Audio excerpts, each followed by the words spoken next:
Hallelujah, hallelujah. യേശുവേ നന്ദി, യേശുവേ നന്ദി, യേശുവേ സ്തോത്രം, യേശുവേ സ്തോത്രം, യേശുവേ മഹത്വം, യേശുവേ മഹത്വം. സകല ആരാധന യേശുവിന്. ആമേൻ. സങ്കീർത്തനം പുസ്തകത്തിൽ 146 അധ്യായത്തിന്റെ 2-ാമത്തെ വചനം, ആയുഷ്കാലം എത്രയും ഞാൻ കർത്താവിനെ സ്തുതിക്കും, ജീവിതകാലം മുഴുവൻ ഞാൻ എൻ്റെ ദൈവത്തിന് കീർത്തനം ആലപിക്കും. സഹോദരങ്ങളെ, ആയുസ് കർത്താവിന്റെ ദാനമല്ലേ?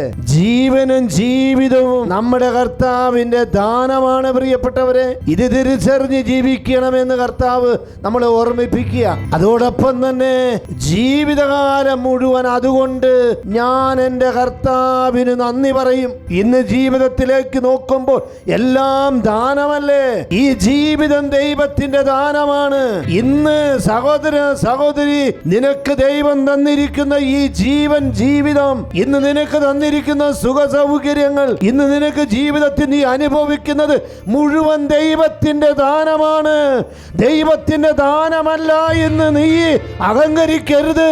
എല്ലാം ദാനമാണ്, എല്ലാം കർത്താവിന്റെ കാരുണ്യമാണ്. ഇന്ന് നീ ഒരു ചെറുവിരല് അനക്കുമ്പോൾ പോലും അതിൽ ദൈവത്തിന്റെ കരുണയും കൃപയും ഉള്ളത് കൊണ്ടാണ് എന്ന് കർത്താവ് നമ്മളെ ഓർമ്മിപ്പിക്കുക.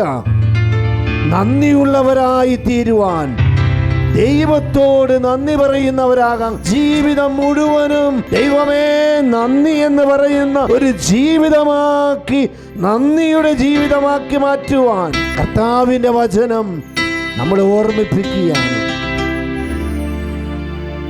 സർവശക്തനായ ദൈവമേ, കാരുണ്യവാനായ കർത്താവേ, ജീവിതത്തില് കർത്താവേ മനസ്സെല്ലാം തിന്മ കൊണ്ട് മൂടി അന്ധകാരം പതിഞ്ഞു.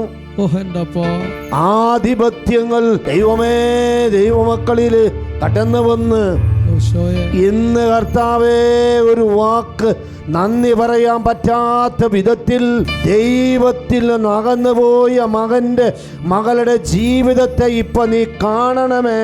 ആമേൻ.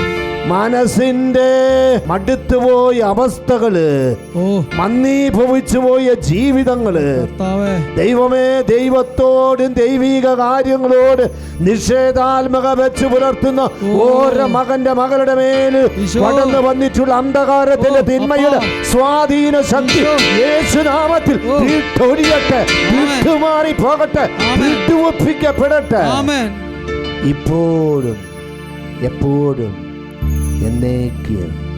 ആമേൻ.